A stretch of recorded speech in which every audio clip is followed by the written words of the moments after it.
नमस्कार दोस्तों, स्वागत है आपका आपके अपने यूट्यूब चैनल टारगेटेड स्टडी में। यहाँ हम देखेंगे संपूर्ण इतिहास बहुविकल्पीय प्रश्नों के द्वारा कंप्लीट स्टडी कवर करेंगे हम इसमें विथ मल्टीपल चॉइस क्वेश्चंस। और ये हमारा जो पहला सीरीज है वो हमारा चलेगा इंडस वैली सिविलाइजेशन का। अगर हम इंडस वैली सिविलाइजेशन के सारे टॉपिक कंप्लीट कर लेते हैं तो इसके बाद हम आगे वैदिक युग वगैरह देखेंगे। तो ये हमारा इस चैनल का पहला वीडियो है, प्लीज़ सपोर्ट कीजिएगा, लाइक कीजिए, शेयर कीजिए। यदि आपको पसंद आता है तो इसको सब्सक्राइब भी कीजिए। आपको ऐसे वीडियो डेली मिलते रहेंगे। तो बढ़ते हैं आगे की तरफ। आप हमारे चैनल को सब्सक्राइब कर सकते हैं, टारगेटेड स्टडी। यहाँ हम वही पढ़ेंगे जो एग्ज़ाम पॉइंट ऑफ व्यू से इम्पोर्टेंट रहता है, और वो भी हम मल्टीपल चॉइस क्वेश्चन के अकॉर्डिंग पढ़ेंगे, जिससे हमें पहले अगर हम क्वेश्चन देखते हैं फिर उसका एक्सप्लेनेशन देखते हैं तो हमें अच्छे से याद होता है।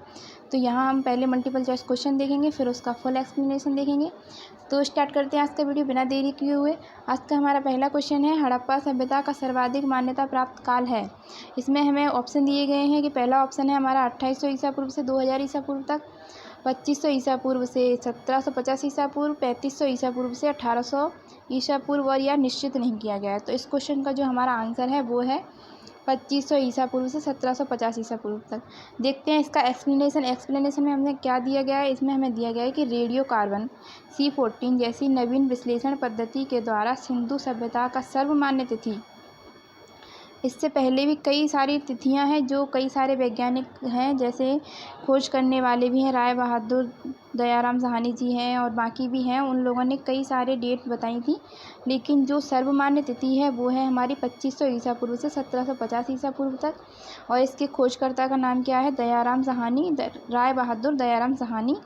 और सिंधु सभ्यता को हम प्रागैतिहासिक अथवा कांस्य युग में रखते हैं। ये जो कांस्य है, यहाँ पे कांस्य धातु का पहली बार प्रयोग किया गया था, इसीलिए हम इसे कांस्य धातु में रखते हैं।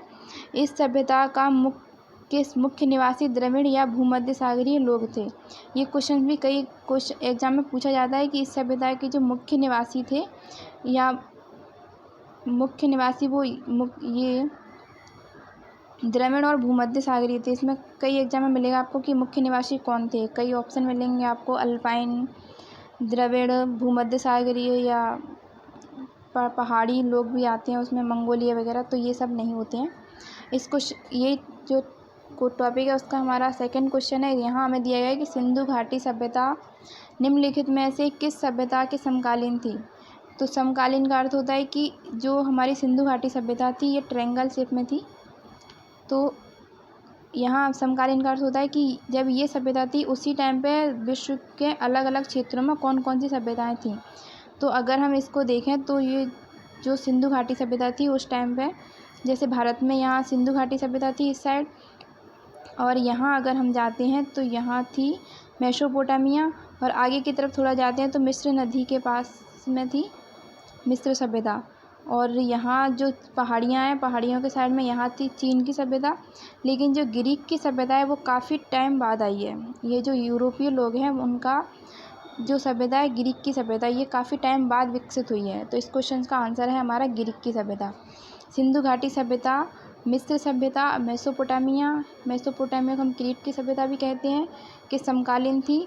क्षेत्रफल की दृष्टि से यह भाग मिस्र, मेसोपोटामिया एवं क्रीट की जो सभ्यता है ये चीन की सभ्यता को बोला गया। क्रीट की सभ्यता की अपेक्षा कहीं अधिक विस्तृत था। ये जो हमारी सिंधु घाटी सभ्यता का क्षेत्र है ये इन सबसे काफ़ी हद तक बड़ा था, और ये समकालीन विश्व की कोई अन्य सभ्यता सिंधु सभ्यता से विस्तृत नहीं थी। इसका अर्थ है कि जो भी सभ्यताएं थीं विश्व में अलग अलग जगह, कोई यहाँ काफ़ी जगह थीं, लेकिन जो सिंधु घाटी का विस्तार था वो काफ़ी हद तक बड़ा था, इन सबसे बड़ा था। इसके सभी स्थलों से प्राप्त तत्वों में न केवल समता है वरन एक रूपता भी है। इसीलिए इसको हम पूरी सभ्यता बोलते हैं। नहीं तो हम इसको भी जगह जगह डिवाइड कर सकते थे, क्योंकि यहाँ पे जो भी हमें साक्ष्य मिले हैं वो सारे सेम मिले हैं और उन सब में एक रूपता है, इसीलिए हम इसको पूरी एक सभ्यता बोलते हैं। सुमेरिया या मेसोपोटामिया में सिंधु जैसे सभ्यता के बर्तन, मोहरें तथा चूल्हे मिले हैं। मतलब ये जो सभ्यता थी सुमेरियाई वहाँ का एक वंश था, उसके आधार पर उसको सुमेरियाई सभ्यता बोलते हैं। वैसे मेसोपोटामिया की सभ्यता नॉर्मली बोला जाता है। में सैंधव जैसी सभ्यता, मतलब जो सैंधव सभ्यता है वहीं उस जगह के जो बर्तन मिले हैं, मतलब यहाँ सिंधु घाटी सभ्यता में जो हमें बर्तन या मोहरें या चूल्हे वगैरह जो मिले हैं वही सेम हमें कहाँ मिले हैं, मेसोपोटामिया में चूल्हे मिले हैं।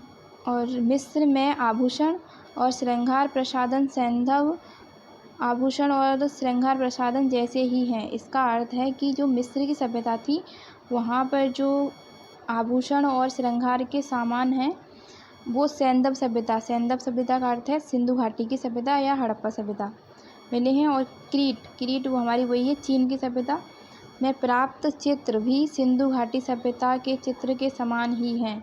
मतलब यहाँ पे जो कुछ मोहरों पर चित्र मिले हैं या कुछ दीवार वगैरह पे चित्र मिले होंगे वो सारे चित्र, सारे नहीं मतलब कुछ हद तक कुछ चित्र हमारे सिंधु घाटी सभ्यता के समान ही हैं। इन प्रमाणों से स्पष्ट होता है कि सिंधु सभ्यता का सुमेरियाई या मेसोपोटामिया मिस्र की सभ्यता तथा क्रीट की सभ्यता से व्यापारिक संबंध था। ये क्वेश्चन भी हमें कई जगह पूछने को मिलता है कि व्यापारिक संबंध किस किस से था। तो अगर आपको ग्रीक की सभ्यता दी जाती है तो ये जो सभ्यता है काफ़ी टाइम बाद विकसित हुई है, ये सिंधु घाटी सभ्यता के समकालीन बिल्कुल भी नहीं है। तो देखते हैं आज का अगला क्वेश्चन। अगला हमारा जो क्वेश्चन है इसमें हमसे पूछा गया है कि सिंधु घाटी सभ्यता कहाँ तक विस्तृत थी, मतलब इसका जो विस्तार था वो कहाँ तक था। तो हमें जो पहला क्वेश्चन दिया है पंजाब, दिल्ली और जम्मू कश्मीर, ये भी सही है एकदम। राजस्थान, बिहार, बंगाल और उड़ीसा, लेकिन ये गलत है, इसमें बंगाल और उड़ीसा का क्षेत्र नहीं था। पंजाब, राजस्थान, गुजरात, उड़ीसा, बंगाल हमें फिर से मिल गया, तो ये भी गलत है। लेकिन यहाँ हमें दिया गया है पंजाब, राजस्थान, गुजरात, उत्तर प्रदेश, हरियाणा, सिंध और बलूचिस्तान। ये जो सारा इसमें दिया गया है ये सभी क्षेत्र सिंधु घाटी सभ्यता में सम्मिलित थे। तो इस क्वेश्चन का हमारा सही आंसर, एकदम सही आंसर होने वाला है ये ऑप्शन नंबर डी। देखते हैं इसका एक्सप्लेनेशन। इसमें हमें दिया गया है कि सिंधु सभ्यता की सर्वाधिक पुरास्थल दास्क नदी के किनारे सुतकागेडोर बलूचिस्तान में मिले हैं। पूर्वी स्थल सर्वाधिक पश्चिमी स्थल है। जैसे अगर हम यहाँ देखें ये हमारा ईस्ट नॉर्थ होगा, इधर ईस्ट वेस्ट नॉर्थ, और ये हो गया हमारा साउथ। ठीक, अब यहाँ हमसे कहा गया पश्चिमी स्थल, पश्चिमी मतलब इधर वेस्ट साइड का, तो ये हमारा कौन सा है, सुतकांगेडोर बलूचिस्तान में, यहाँ हमें सुतकांगेडोर है। पूर्वी स्थल, सबसे पूर्वी स्थल ये कौन सा है, हिंडन नदी के किनारे आलमगीरपुर, यहाँ आता है आलमगीरपुर। और ये जो हमें दिया गया है उत्तरी पुरास्थल, मतलब यहाँ ये कौन सा है हमारा, चिनाब नदी के तट पर अखनूर के निकट, अखनूर एक ज़िला है, अखनूर के निकट मांडा, ये इसमें मोंडा लिख गया है लेकिन ये मांडा है जम्मू कश्मीर में, यहाँ हमें दिया गया है मांडा। तथा दक्षिण में कौन सा है, दक्षिण में गोदावरी नदी के तट पर दाइमाबाद, यहाँ हो गया टाइमाबाद, ये दाइमाबाद है, दाइमाबाद ज़िला अहमदनगर महाराष्ट्र। ठीक, इसका मतलब है कि जो इसका ईस्ट में जो क्षेत्र है वो आलमगीरपुर है, वेस्ट में जो क्षेत्र है वो सुतकांगेडोर है, नॉर्थ में मांडा और साउथ में दाइमाबाद। इससे इसका जो विस्तार है वो क्लियर होता है कि इसका विस्तार कहाँ तक था। सिंधु सभ्यता एवं सैंधव सभ्यता नगरीय सभ्यता थी, एक तरह की यहाँ पर मतलब व्यापार वगैरह होता था, इसीलिए हम इसको नगरीय सभ्यता बोलते हैं। और यहाँ के जो मकान वगैरह थे वो भी काफ़ी हद तक सिटी के बेस पर ही बने थे, तो इसको हम नगरीय सभ्यता बोलते हैं। सैंधव सभ्यता से प्राप्त परिपक्व अवस्था वाले स्थलों में 6 को ही बड़े नगरों की संज्ञा दी गई है, मतलब जो हमें स्थान मिले हैं उनमें से जो 6 बड़े बड़े जगह हैं उनको ही नगर की संज्ञा दी गई है, बाकी सबको नगर नहीं कहा गया है। तो पहला हमारा मोहनजोदड़ो है, हड़प्पा, गढ़वारीवाला, धोलावीरा और राखीगढ़ी, कालीबंगा। स्वतंत्रता प्राप्ति के पश्चात हड़प्पा संस्कृति के सर्वाधिक स्थल हमें कहाँ खोजने को मिले हैं, ये मिले हैं हमें गुजरात में। ये क्वेश्चन एसएससी में आ चुका है कि स्वतंत्रता के बाद सबसे ज़्यादा भारत में खोजे गए स्थल किस राज्य में मिले हैं, तो ये है हमारा गुजरात। देखते हैं आज का अगला क्वेश्चन। अगला क्वेश्चन है हमारा सिंधु घाटी की सभ्यता में घोड़े के अवशेष कहाँ मिले हैं। तो जो घोड़े के अवशेष हैं ये हमें मिले हैं सुरकोटड़ा में, सुरकोटड़ा देखते हैं इसका एक्सप्लेनेशन में हमें दिया गया है कि सुत्तकोटड़ा गुजरात के कच्छ जिले में स्थित एक महत्वपूर्ण हड़प्पीय स्थल है।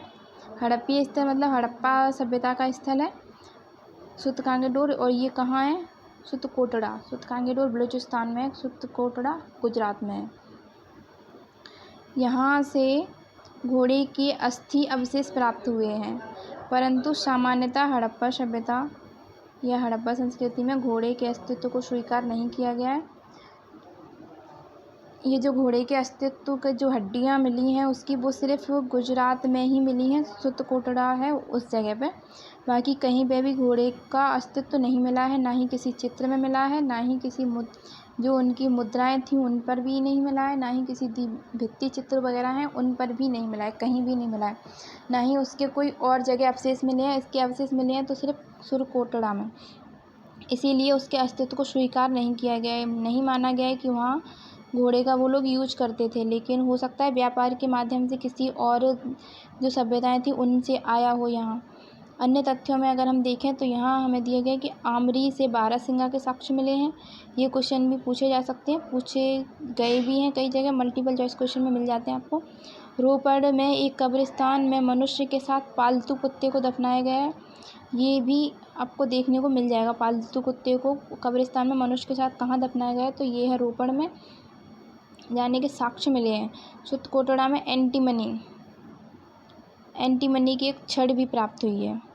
सुत्तकोटड़ा की खोज वर्ष 1964 में JP जोशी ने की थी। ठीक, इसको भी आप नोट कर सकते हैं चाहें तो। अगला हमारा क्वेश्चन है, इसमें हमें दिया गया सिंधु घाटी सभ्यता काल में कालीबंगा किस प्रदेश में है। जो कालीबंगा का शाब्दिक अर्थ होता है काली चूड़ियाँ। ठीक, कालीबंगा का शाब्दिक अर्थ क्या होता है? काली चूड़ियाँ। और काली चूड़ियाँ ये कहाँ का क्षेत्र है? ये है राजस्थान का। अगर आपको क्वेश्चंस के आंसर पहले से मालूम है तो आप कमेंट कीजिएगा। इसका अगर हम एक्सप्लेनेशन देखते हैं तो ये हमें दिया गया कालीबंगा राजस्थान के हनुमानगढ़ जिले का एक प्राचीन एवं ऐतिहासिक स्थल है। यहाँ हड़प्पा सभ्यता के बहुत दिलचस्प और महत्वपूर्ण अवशेष मिले हैं। हड़प्पा सभ्यता के वैसे कई जगह अवशेष मिले हैं, लेकिन जो यहाँ मिले हैं वो काफ़ी दिलचस्प हैं, क्योंकि यहाँ हमें मिले हैं कालीबंगा एक छोटा नगर है, लेकिन यहाँ एक दुर्ग मिला है।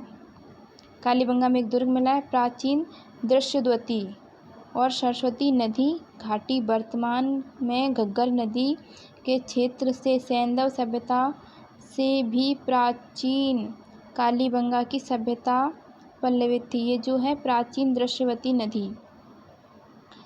दृश्यवती और सरस्वती नदी घाटी वर्तमान में घग्गर नदी के क्षेत्र में, घग्गर नदी को ही हम सरस्वती नदी बोलते हैं। जो दृश्यवती नदी है इसकी जो सभ्यता थी कालीबंगा में, जो सभ्यता पहले से पल्लवित या पुष्पित थी वो कालीबंगा में ही पहले से जो सभ्यता थी वो सबसे पहली मतलब सबसे पुराने साक्ष्य हमें यहीं से मिले हैं। कई जो विद्वान हैं उन लोगों ने तो ये भी कहा है कि जो सिंधु घाटी सभ्यता है उसका विकास ही कालीबंगा की जो सभ्यता थी, दृश्यवती नदी के किनारे जो सभ्यता थी वहीं से उसका विकास हुआ है। तो ये भी हमें कई जगह देखने को मिलता है, इसीलिए इसको दिलचस्प कहा गया है, काफ़ी दिलचस्प है यहाँ पे। और कालीबंगा 400 ईसा पूर्व से भी अधिक प्राचीन मानी जाती है। कालीबंगा का जो नगर है ये काफ़ी पुराना माना गया है। ठीक, 4000 ईसा पूर्व पुराना, मतलब ईसा मसीह के जन्म से 4000 वर्ष पहले प्राचीन माना गया। सर्वप्रथम 1952 में अमलानंद घोष ने इसकी खोज की थी। बीके थापर वगैरह इन लोगों ने कहा है कि जो सिंधु घाटी सभ्यता का जो उत्थान हुआ या जो विकास हुआ वो कहाँ से हुआ? दृश्यवती नदी के किनारे। इन लोगों ने कहा है कि जो सिंधु घाटी सभ्यता का उत्थान हुआ है वो कहाँ से हुआ है? दृश्यवती नदी के किनारे से। मतलब यहाँ की जो सभ्यता थी वो काफ़ी पुरानी मानी गई है। सिंधु घाटी सभ्यता से पहले ही यहाँ पल्लवित पुष्पित हो रही थी, इसीलिए उसको उसके उत्थान का कारण माना गया है। बीके थापर व बीबी लाल ने 1961-64 में यहाँ 1961 से 69 में यहाँ उत्खनन का कार्य किया।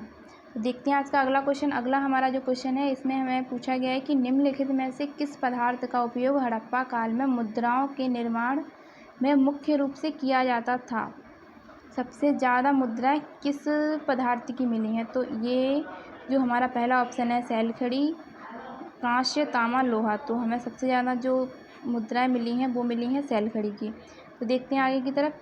हड़प्पा काल में मोहरें मुख्यतः वर्गाकार थी, वर्गाकार मतलब ऐसी स्क्वायर, और सैलखड़ी से बनी होती थी। मोहरों में सर्वाधिक संख्या में एक श्रृंगी पशु यदि आप मोहनजोदड़ो मूवी देखते हैं तो उसमें आपको सबसे लास्ट में दिखाया जाएगा सफ़ेद कलर का एक श्रृंगी पशु की आकृति मिलती है। उसी की आकृति है जो हम, अगर मैं इसका इमेज लगाना भूल गई, अगर आप इसकी जो इमेज देखेंगे उसमें हमें काफ़ी जगह देखने को मिलेगा एक श्रृंगी पशु।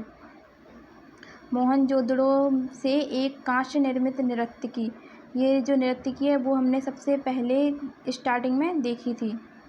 स्टार्टिंग में जो हमारा फर्स्ट पेज था वहाँ देखी थी हमने नर्तकी, उसकी मूर्ति मिली है। ये भी हमसे पूछा गया है कि नर्तकी की मूर्ति कहाँ से मिली है, तो नर्तकी की मूर्ति हमें मिली है मोहनजोदड़ो से। और सिंधु प्रदेश में भारी संख्या में आग में पकी ईंटों की मूर्तियाँ टेराकोटा पाई गई हैं। ये जो सबसे ज़्यादा टेराकोटा मिला है वो हमें कहाँ से मिला? टेराकोटा की मूर्तियाँ ये भी हमें मिली हैं मोहनजोदड़ो से ही। मोहनजोदड़ो या सिंध प्रदेश है उसका, वहाँ से। अगला हमारा क्वेश्चन है, इसमें हमसे पूछा गया है कि हड़प्पा सभ्यता किस युग की सभ्यता थी? तो ये थी हमारी कांस्य युग की सभ्यता। कांस्य युगीन सभ्यता इसको इसीलिए बोला जाता है क्योंकि यहाँ कांस्य का सबसे पहले उपयोग मिला है।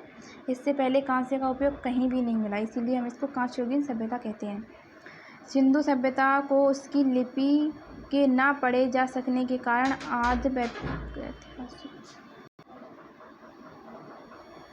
काल में अंतर्गत स्थान दिया गया है। इसका मतलब है कि जिस टाइम की हम लिपि या जो वहाँ पर लिखी हुई राइटिंग होती है उसको अगर हम नहीं पढ़ पाते हैं तो उसको हम लिखते हैं आद्य ऐतिहासिक काल। आद्य ऐतिहासिक काल का मतलब है कि वहाँ की लिपि तो हमें प्राप्त हुई है लेकिन हम उसको अभी तक पढ़ नहीं पाए। अगर हम इसको पढ़ लेंगे तो ये हमारा आ जाएगा ऐतिहासिक काल में।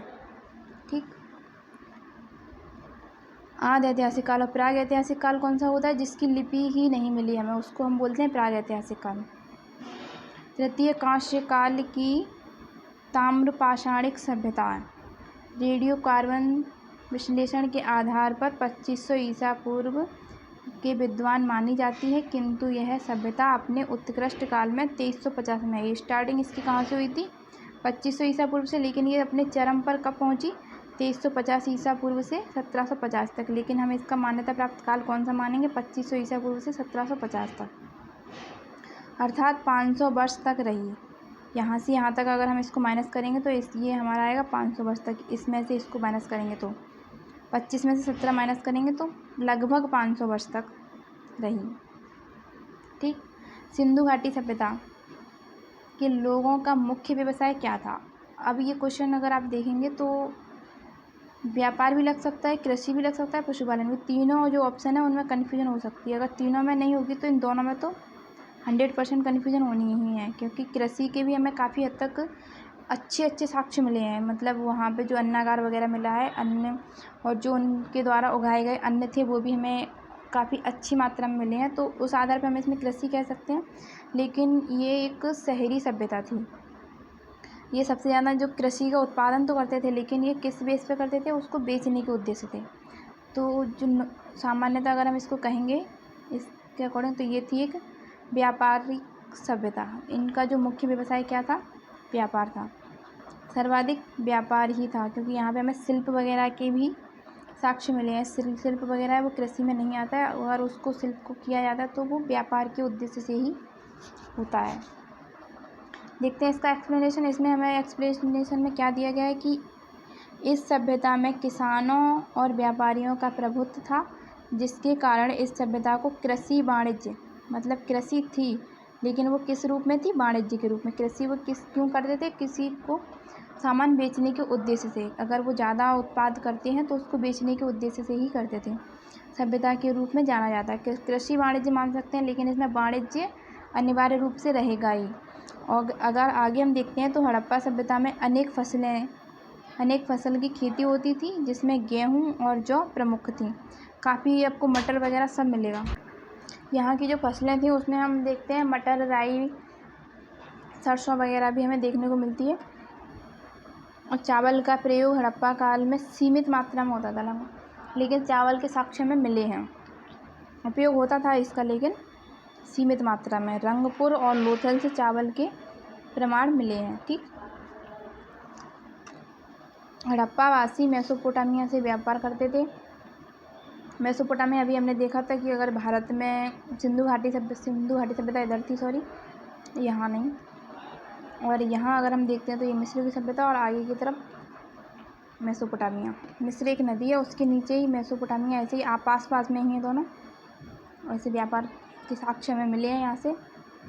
चांदी का प्रयोग भारत में प्रथम बार हड़प्पा वासियों द्वारा ही किया गया था। अगर चांदी का भी प्रयोग देखते हैं हम तो सबसे पहले चांदी कहाँ उपयोग में लाई गई थी? हड़प्पा वासियों द्वारा। लेकिन ज़्यादा मात्रा में कांसे का प्रयोग किया गया था, इसीलिए हम इसको कांस्य युगीन सभ्यता कहते हैं।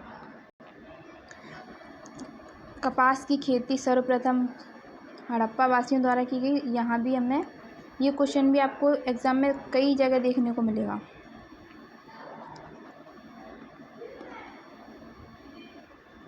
कि कपास की खेती सर्वप्रथम कहाँ की गई? तो ये भी की गई थी कहाँ?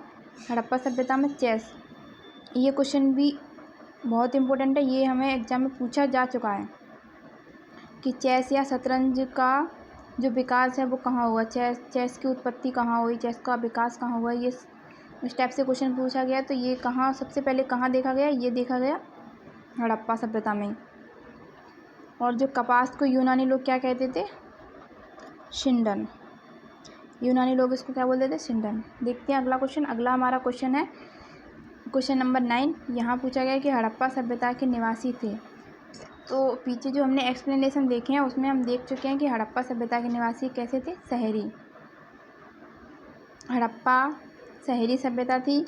भारत में प्रथम नगरीकरण मानते हैं, और द्वितीय नगरीकरण जब होता है हमारा, जब हम देखते हैं उसमें महाजनपद काल वगैरह देखते हैं तो वो हमारा द्वितीय नगरीकरण होता है। ये हमारा प्रथम नगरीकरण है, सभ्यता द्वारा शुरू किया गया। प्रथम नगरीकरण सभ्यता द्वारा शुरू किया गया, हड़प्पा सभ्यता द्वारा।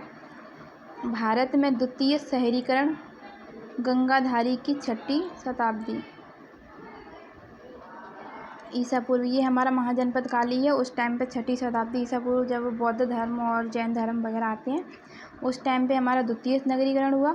वैदिक सभ्यता हमारी ग्रामीण सभ्यता थी, हड़प्पा सभ्यता है। फिर उसके बाद आती है हमारी वैदिक सभ्यता। वैदिक सभ्यता के बाद हम पढ़ते हैं महाजनपद काल वगैरह। तो जो वैदिक सभ्यता थी वो हमारी कौन सी थी? ग्रामीण। और सिंधु घाटी जो सभ्यता थी वो थी हमारी शहरी सभ्यता। यायावर या खानाबदोश व्यवस्था मानव में प्रारंभिक काल को दर्शाता है। मतलब यायावर जनजाति कौन होती है? जो मतलब एक जगह रुकती नहीं है, कभी खाने के उद्देश्य से यहाँ रुकती हैं, फिर यहाँ उनको खाने के अगर पर्याप्त साधन उपलब्ध नहीं होते हैं तो ये दूसरी जगह पहुँच जाती है। तो इनको हम बोलते हैं यायावर या खानाबदोश। तो ये मानव के प्रारंभिक काल को दर्शाती हैं। प्रारंभिक काल मान सकते हैं हम कि स्टार्टिंग ही हो रही है, उसको हम बोलते हैं प्रारंभिक काल। शहरी होने के लिए प्रथम शर्त खेती और अतिरिक्त उपज होना अनिवार्य है।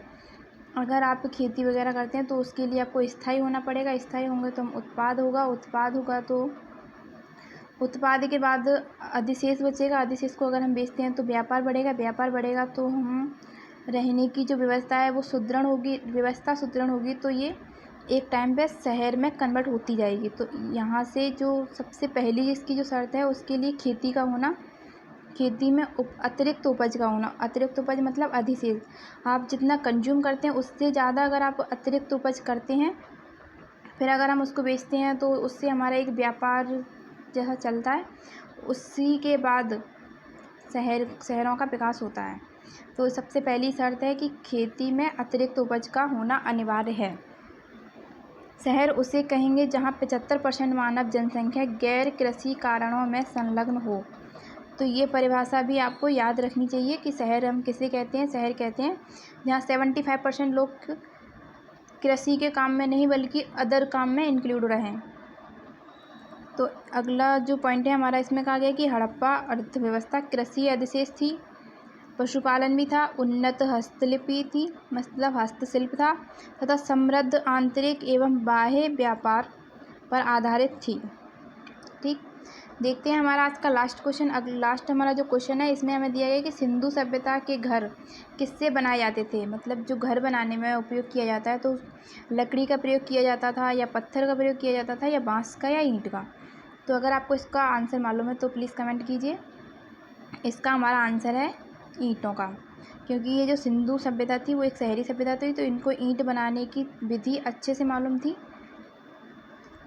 ईंटों का प्रयोग करते थे। जो ईंटों का जो इनका अनुपात था वो था 4-2-1, मतलब इनकी जो लंबाई थी वो 4 और अगर हम देखें तो ये जो चौड़ाई है वो 2 और ऊंचाई इनकी 1।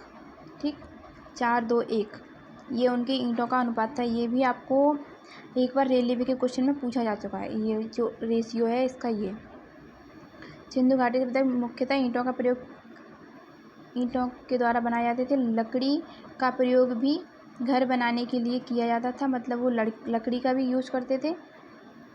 ईंट धूप में सुखाया हुआ और आग के द्वारा पकाया हुआ प्रयोग में किया जाता था। इसका मतलब है कि जो ईंट थी वो कच्ची और पक्की दोनों ही ईंटों का प्रयोग करते थे। यहाँ पे हमें कच्ची ईंटों के भी अवशेष मिले हैं और पक्की ईंटों के भी अवशेष मिले हैं।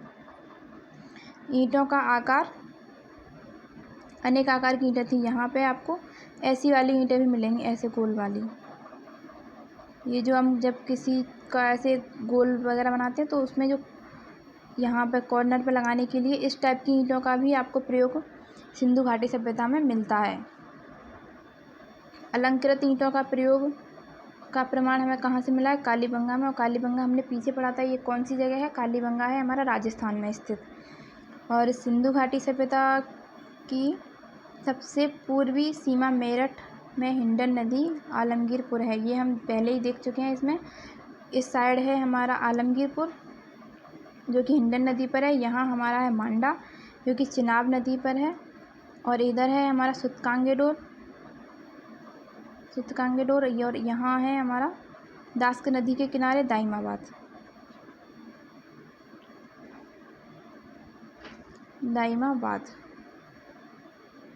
ठीक, ये है दास्क नदी के किनारे।